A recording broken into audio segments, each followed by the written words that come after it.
All right, welcome back to Stories from the Dirt. Today we have Karisa Haydon and Trista Smith from Team Velocity, and they're just gonna give us some of the dirt from their experiences. So, first of all, I'm just gonna jump right in with your rookie year, 2022. You were X Cross Class Rookies of the Year. That's amazing. That's correct. Yeah, that was a really big deal. We had kind of like that as our outlier goal, but that was insane. That was really cool. I like big goals, so I'm glad to hear like you wrote that down or you put some attention into it and like you accomplished that goal. So that's pretty amazing. How does it feel? Because obviously my rookie year, that was written on a piece of paper, rookie of the year, but I came in just one place shy of that and that hurts. How does that feel? It's pretty interesting because at the time, we didn't know that we had gotten Rookie of the Year until the gala. We thought we had fallen short. We thought it was all grouped into one, like it had been years before. We had no idea or inkling that they were dividing X Cross and 4x4 Rookies of the Year this year. And so it wasn't until they literally started talking about our experience up there that they were going to do a Rookie of the Year for X Cross. So we were absolutely shocked in the moment and like so stoked. And because we tried so hard to push those last few days to like just jump above the Rivian team there. But we just couldn't really tackle it in the sand. Even though we did our best, because we did get that stage win for X Cross that day. And then from then it was just like, I don't know, like every goal that we'd set for ourselves that weren't really sure if we were able to even, finish the race or start the race or anything like that. Like everything was amazing. So it's just been like kind of surreal and it's just been so much fun. Like we were so excited in the moment that it was almost like unbelievable, I guess. I don't know, because we didn't know it was going to happen. Yeah, we had those like just tears of joy and we were like I can't remember if we were holding hands or we grabbed each other as soon as we could tell what they were about to say on stage. And what was amazing is like people knew at our table that it was going to happen, but we didn't know. Oh, And I think they had seen them maybe staged up, like on stage, they could see the words that they had made. And we had no idea. So that was really, really surreal. We definitely were super emotional. And that year, like Karisa started to imply, is like we barely got to the start line. So our vehicle had broken down right before. And we got our vehicle back 2 hours before we left for prologue. Oh, wow. And we never got to properly pack our vehicle. We just went for it.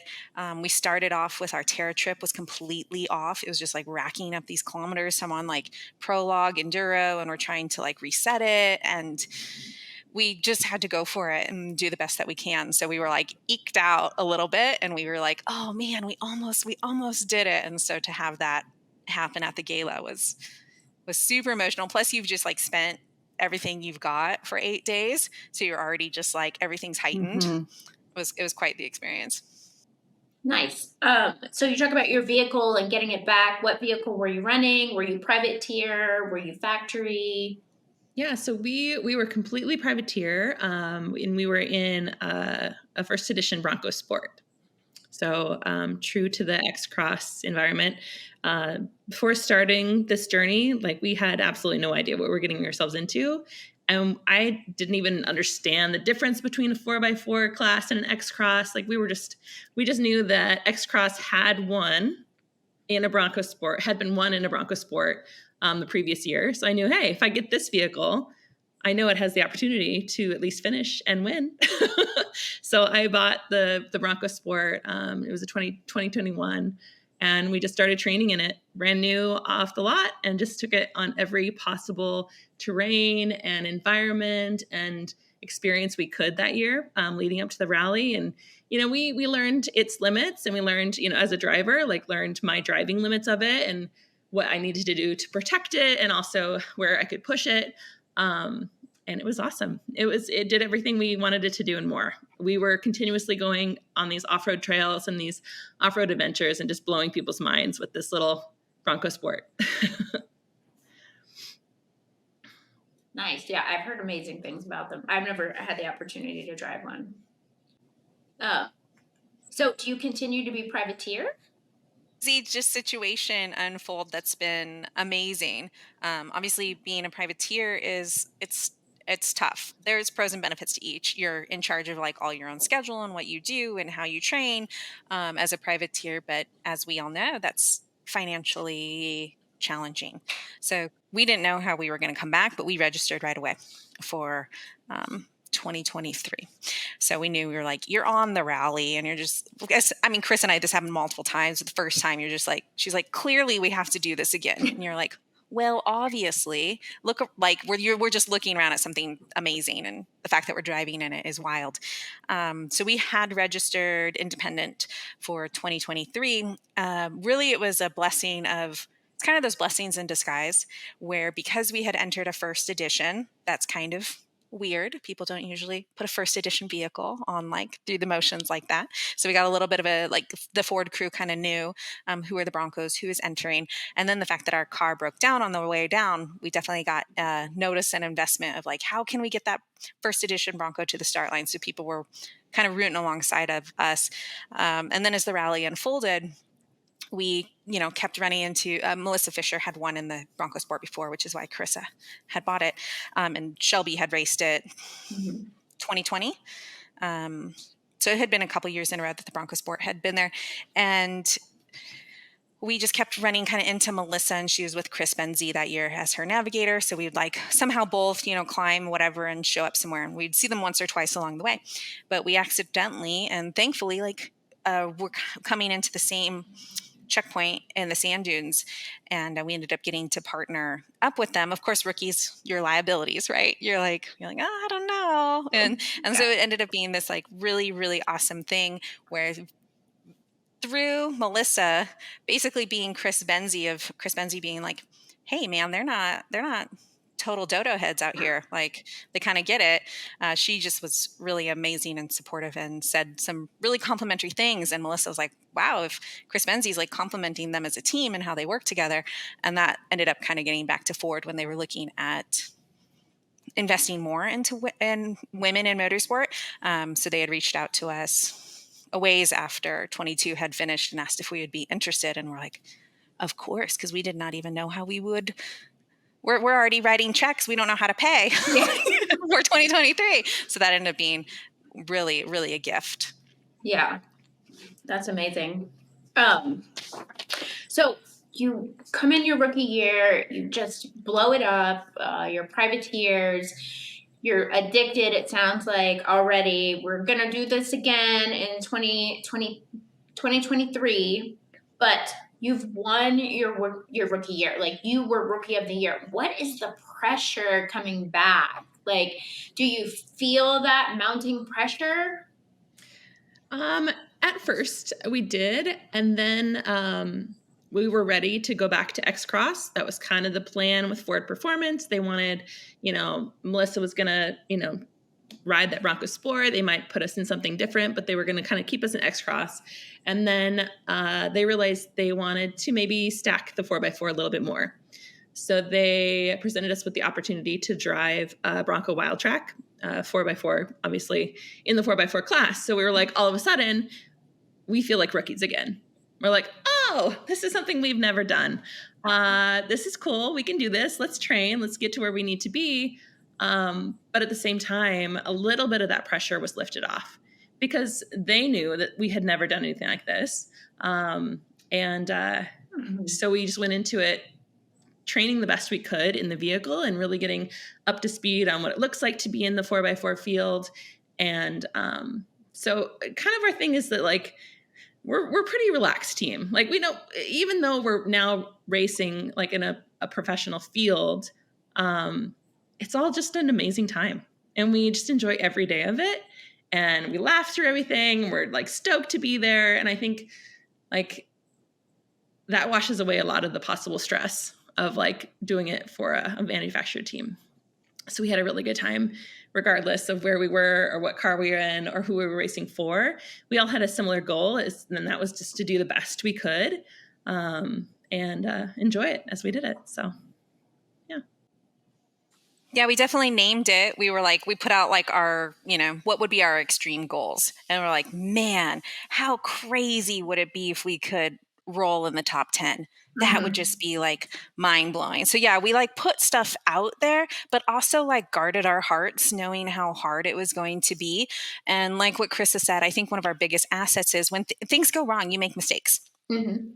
We usually respond to that initially with a robust cackle of laughter. Like one of us just, who knows what just happened?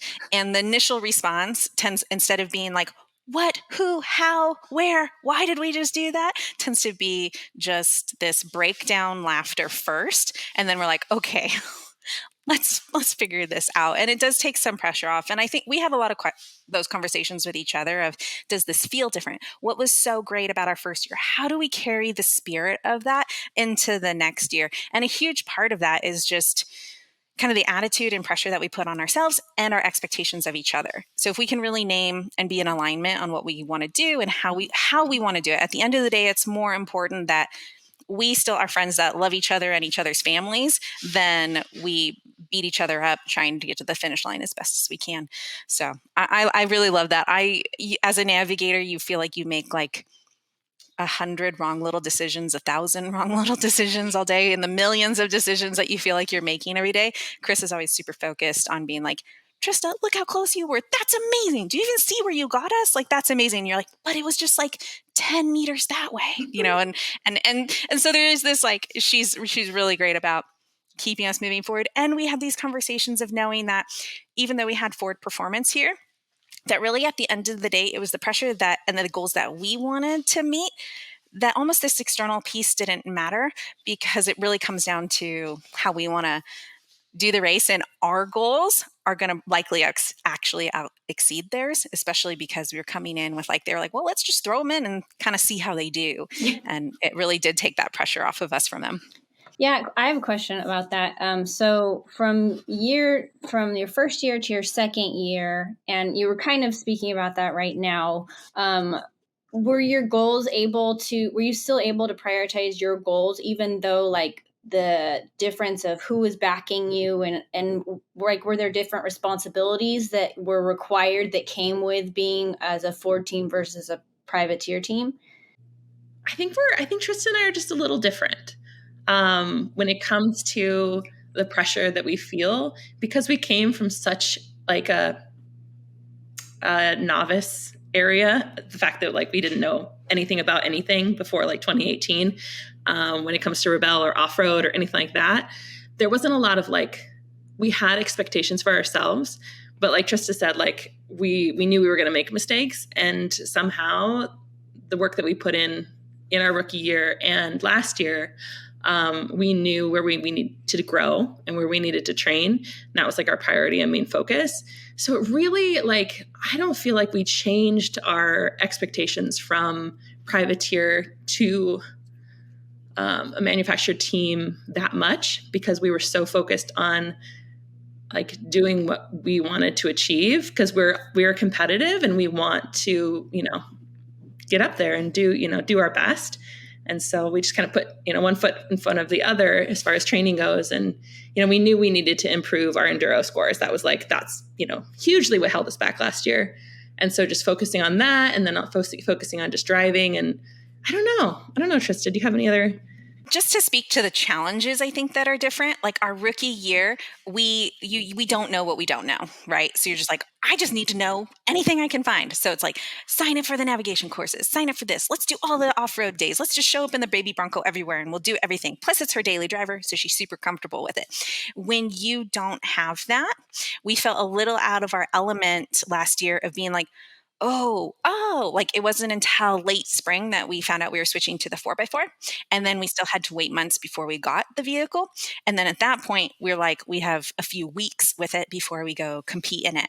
So there are extra like I don't want to, it's an amazing, amazing experience. I wouldn't change it for anything, but there are these little pros and cons of being like, okay, well now we feel like we might be like cramming or trying to figure it out or make sure we got it. And we definitely were more regimented in our rookie experience where it's like, okay, we're going to start this in December and this happens in March and then we're going to this and whatever.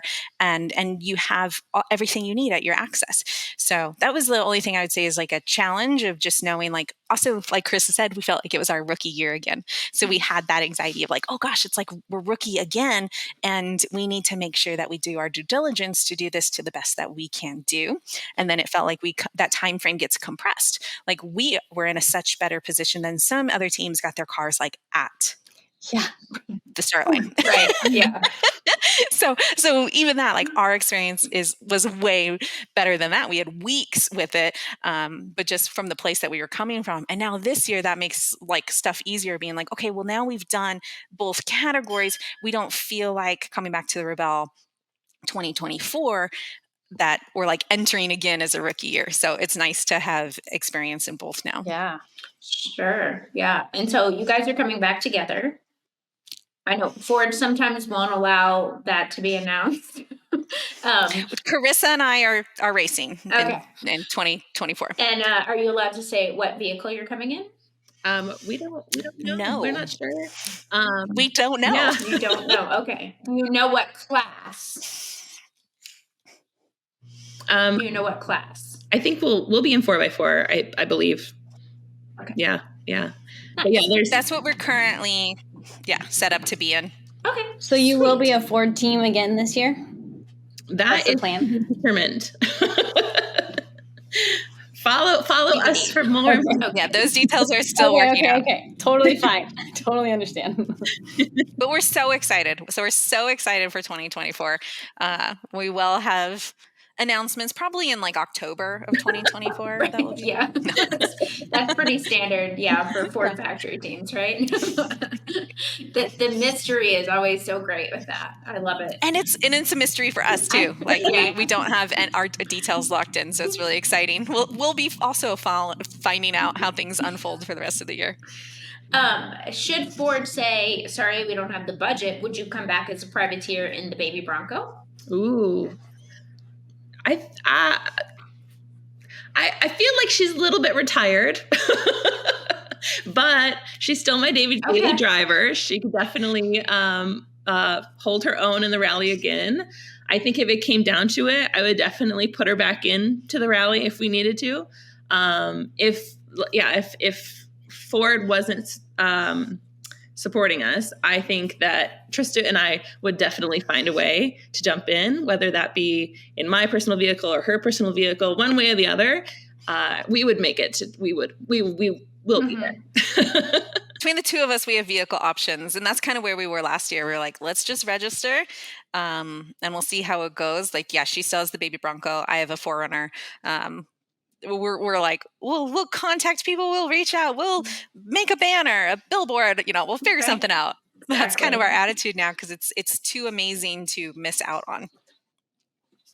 Now that you have had, now you're going into your third year, and you've had, 2 years of starting to prep and head towards the rally. What are you doing from now until the rally to help prepare yourself, maybe that you have found a rhythm for that works really well to keep doing, or something new you're trying out this year to see if it to continue to help that growth as you head towards the rally?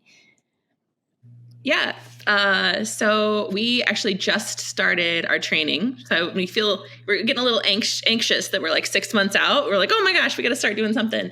And so we just, this last couple days ago, yesterday, oh my gosh, on Monday I flew down to Vegas. I dropped you off at the airport yesterday. Yeah, so on Monday I flew down to Vegas, met up with Trista. We drove to Dumont Dunes in a rental Bronco, and we just had some fun in the sand. We'd never been there before, so just checking out new areas. I think we have about at least one kind of meetup training experience going forward until October. So we're really making sure that we have time together in the car, in the dirt, in the sand, at least once a month going forward. So I love that. Nice. Love that. Yeah, and just those little things because you're like, okay, like we had to figure out our communication for our enduros last year of like, I need to be calm or like not flood her with information or what information does she want? So we were like, okay, that was like a squeeze point for us our rookie year because we just had no experience. Now what's that for last year? So we did that. And then this year it's like really trying to fine tune some certain things. So you're looking at what can I fine tune? And as you guys know, everybody like plots and navigates a little differently or like way differently or a lot differently. And like, do you do sticky tabs, bubbles, circles, hash marks? Like, so I've been kind of playing around with what I did for the first 2 years and just like, how do I don't know, just like keep my map clean, but visually I can see what I need to see and how can I, so I've been like playing around with that of just trying to see like, I've seen what other people do and I'm like, oh, it's too minimalist for me. Sometimes it's like just to have like pencil hash marks with like a number next to it. I'm like, I will lose it. I will lose my place in the map.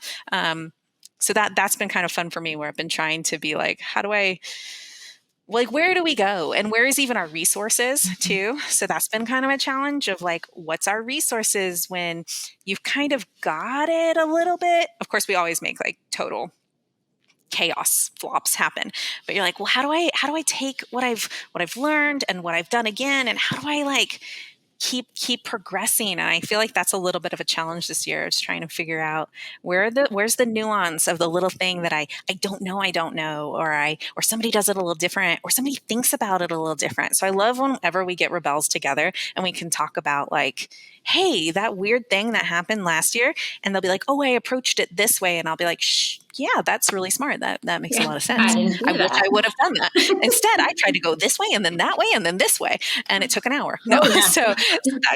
so that kind of stuff I really geek out on of just being like our thought process part of it, and then Chris and I, anytime we're in a car, we just have a good time. So it's just fun if we can just get together and hang out.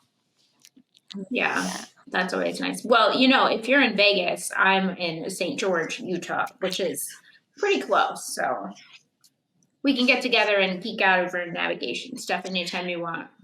Yeah, so that's the thing. So I actually don't like live anywhere. I live in a van, and so I just happen to be here. So Chris and I, actually, Chris only booked her tickets a week before. You booked your ticket the Monday before you flew in this Monday, right? Probably. So it was a very last minute thing of just being like, hey, I'm like driving. I'm like, hey, I'm going to be in Vegas. Yeah. That's not far from stuff. That's easy to fly into. Do you want to do that? And she's like, yeah, let me check and see if I can leave some kiddos and come out and hang out in the desert. And so it was a quick, 40.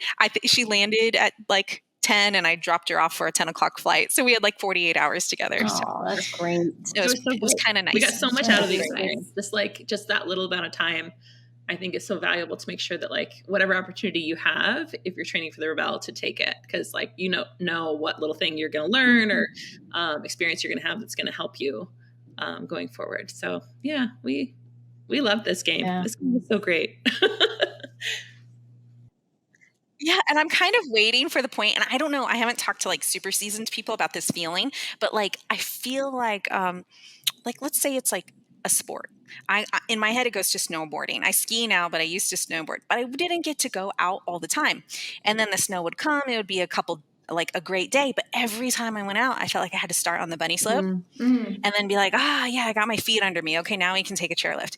It kind of feels like that. Like every time we go out to like chase a checkpoint or like drive a route or something, it's like it feels like it's like, okay, we got to go back on the bunny slope for a second and like loop the wagons and then try to go out for something. It's a really interesting, like I'm waiting for that day to be like, oh no, we can just go. But it still is just very like, I look at a map again and I'm like, hold on, latitude, longitude. Okay. Like got to reset, figure it out.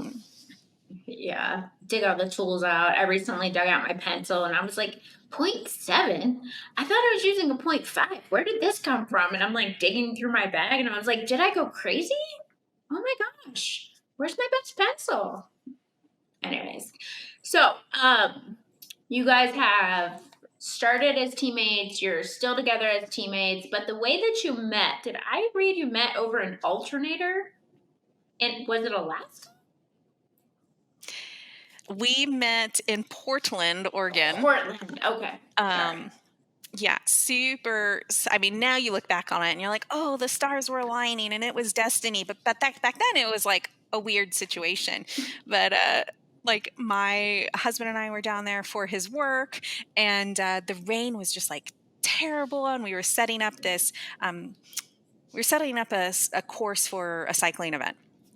And just in this pouring torrential rain, and we finish up and we're driving back, but the puddles in the street were like super huge, and it totally, like, we just totally killed our alternator somehow.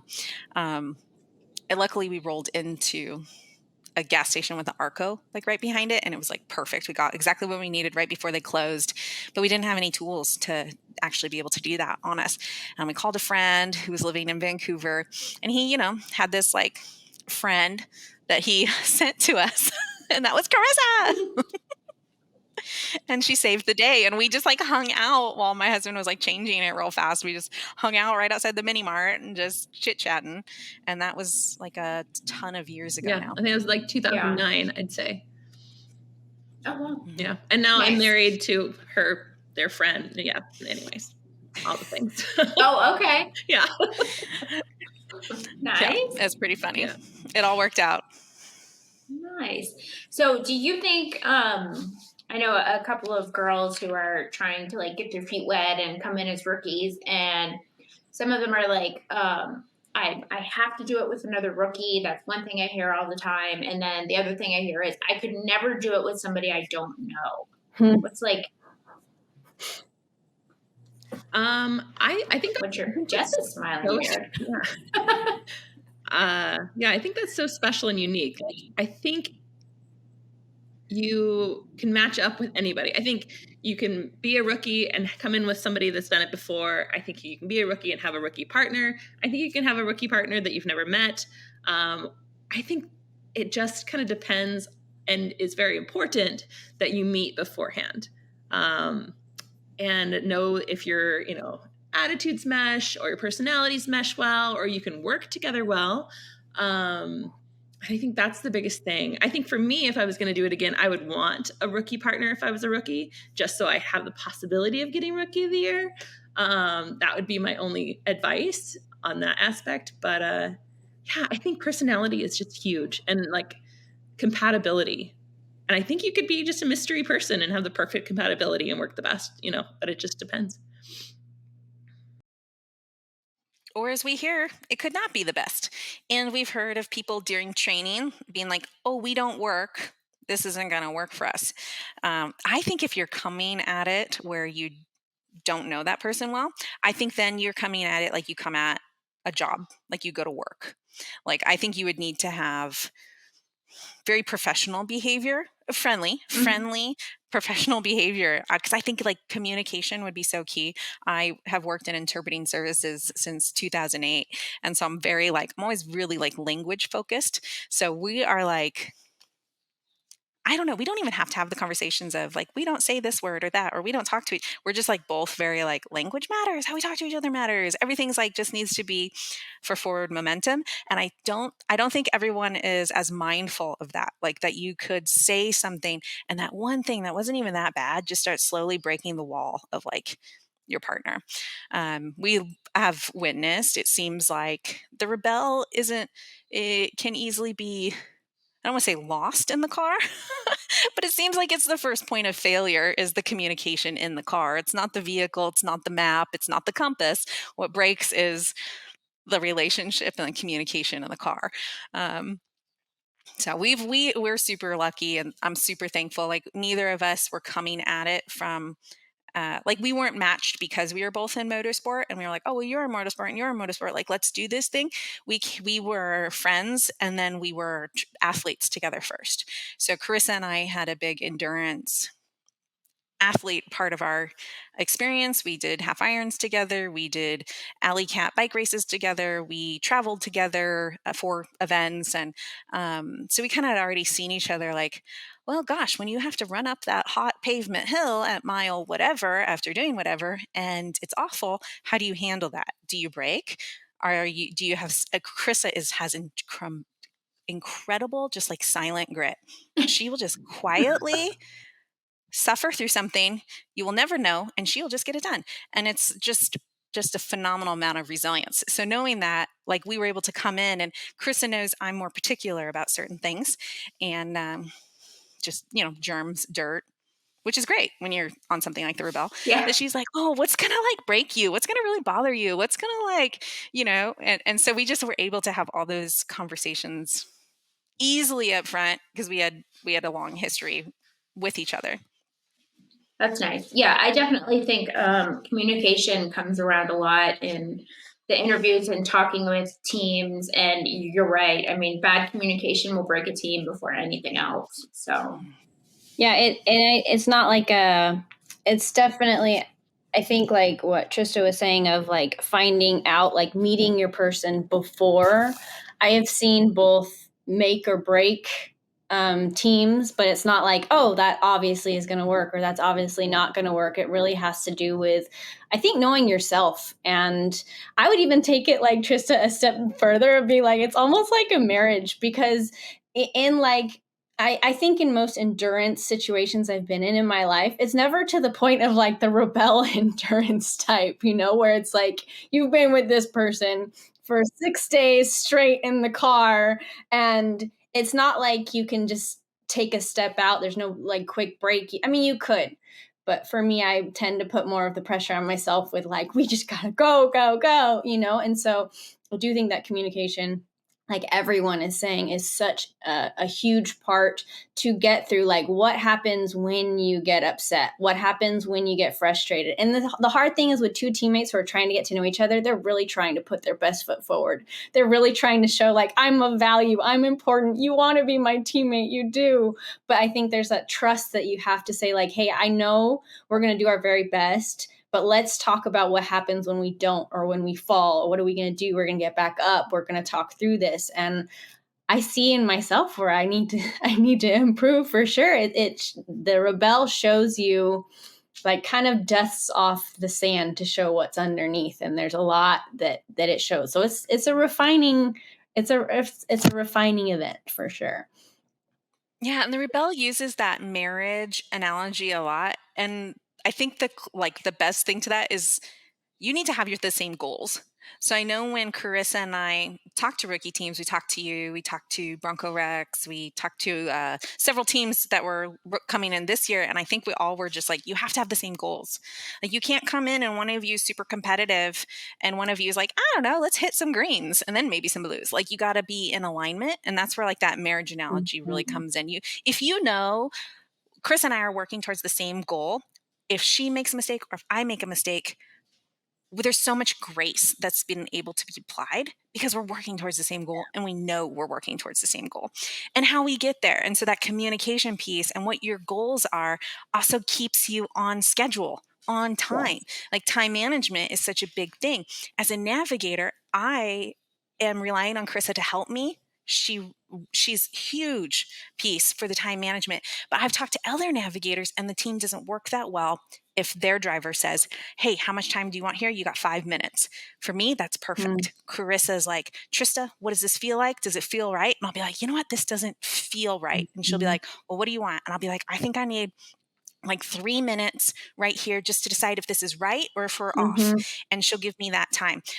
I know there's other teams that applying that applies pressure that then stresses out the navigator and they start breaking down. So it totally is.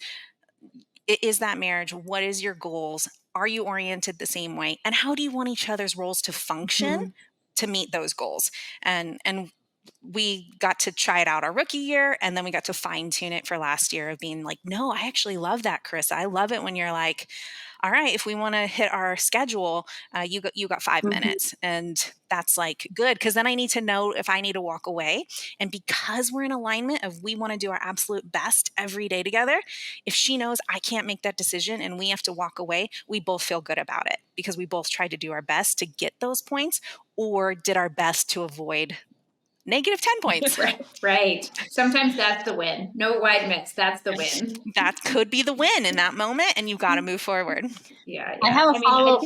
Sorry. Go ahead. I was just going to say, I have a quick follow-up, if I may, about the goals where you had, I like that you said that, I'm losing that thought, but going back to your first year, you had said you had kind of voiced and kind of put out there that there's a possibility that you could do.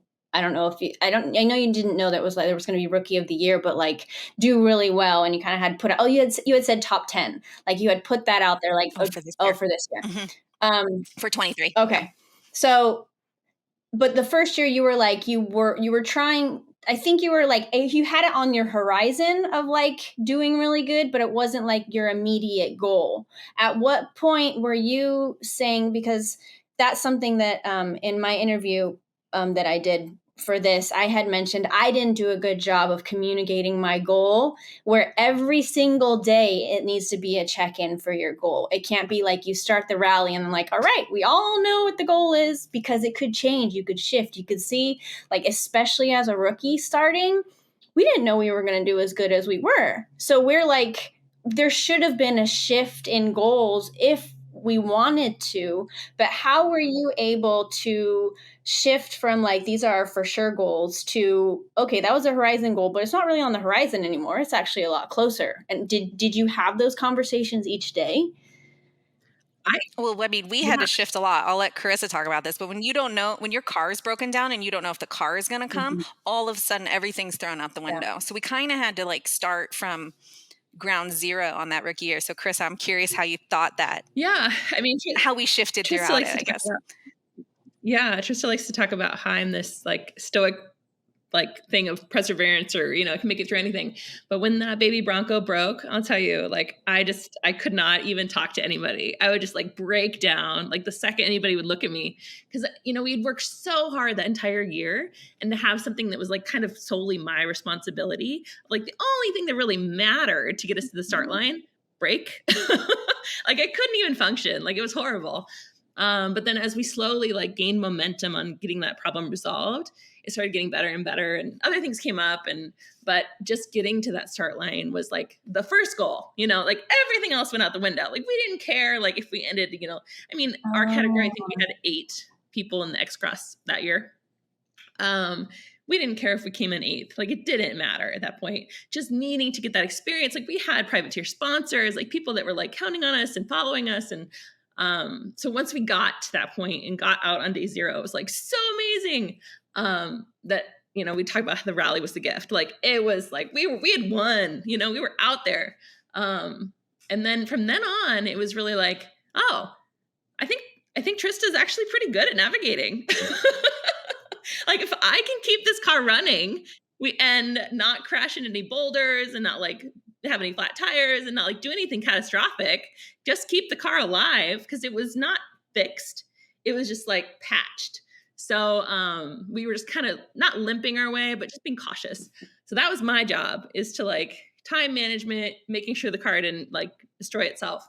And Trista just, you know, is a natural navigator. And to come from like no experience, like I think the very first time she had maybe plotted checkpoints 2 or 3 times before the start of the rally on any map ever.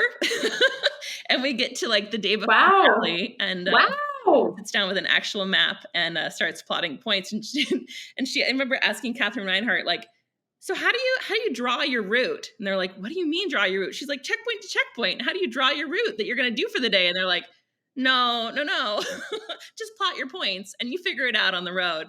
And so we were so new to this, but she's just naturally gifted navigator, and it just clicks for her. And I think every day we will do check-ins and kind of see our goals and, you know, align. And even I think last year, like we didn't know where we were going to end up, where we were going to be, like how well we were going to do. And every day you do have to do that. And some days were terrible and other days were amazing. And half the time you don't really know. We just daily check in and kind of cross your fingers till day. Yeah. Cause Jessica, you don't know what's possible, right? So how do you pick a goal when you don't know what's realistic and what's possible? Cause you also don't want to like shatter yourself. So there's this, it was just so interesting, like first year of just being like, oh, wow, like we're not terrible at this. Like we're actually kind of like getting through it. Shoot, is this attainable? What are our percentages? Are we in the running for this? And then this last year, same thing. We're basically rookies again. We do not know what's possible. This field is intense. Anyone who's up there could win. Mhm. Like it is tight. So we didn't know where we would fall. And then it took days to find out, like, holy cow, we're doing it. Mhm. Like, okay, we need to keep doing it. We can do this. And yeah, just kind of shifting. What I love about what Karisa just said was her job was just to like, the two things she said was to not get a flat tire and hit a boulder. And we did both of those things. So